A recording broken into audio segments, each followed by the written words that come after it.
Hi friends, நாம இன்னைக்கு பழம்பொரி தான் செய்ய போறோம். அதுக்காக நான் இன்னைக்கு நல்ல பழுத்த பழம் பார்த்து எடுத்திருக்கிறேன். ஏத்தம்பழம் தான் இந்த பழம்பொரி செய்வதற்கு நல்ல டேஸ்டா இருக்கும்.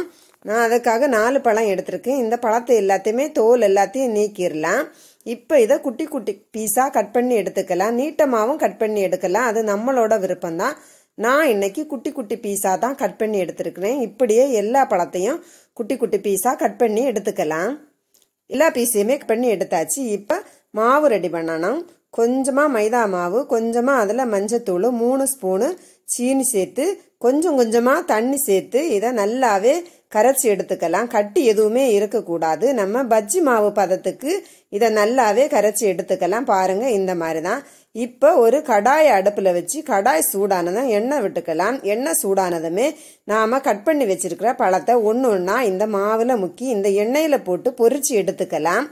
பாருங்க, இப்படியே எல்லா பழத்தையும் ஒன்று ஒன்றா போட்டு பொரிச்சு எடுத்துக்கலாம். ரொம்ப ஈஸியாக தான் இருக்கும். பாருங்க, ஒரு சைடு வெந்த உடனே இதை திருப்பி போட்டு திரும்பவும் மறு சைடு வெந்த உடனே இதை எடுத்துக்கலாம். நல்ல கோல்டன் ப்ரௌனாக ஆக வேண்டாம். அதுக்கு முன்னாலே எடுத்துடலாம். இந்த சைடில் இதை எடுத்துடலாம். இப்போ ரெடி ஆயிடுச்சு. பாருங்க, இப்படியே ஒன்று ஒன்றா எல்லா பழத்தையும் இந்த எண்ணெயில் போட்டு எடுத்துக்கலாம். வீடியோ பிடிச்சுன்னா லைக் பண்ணுங்க, ஷேர் பண்ணுங்க, மறக்காம சேனலை சப்ஸ்கிரைப் பண்ணுங்க.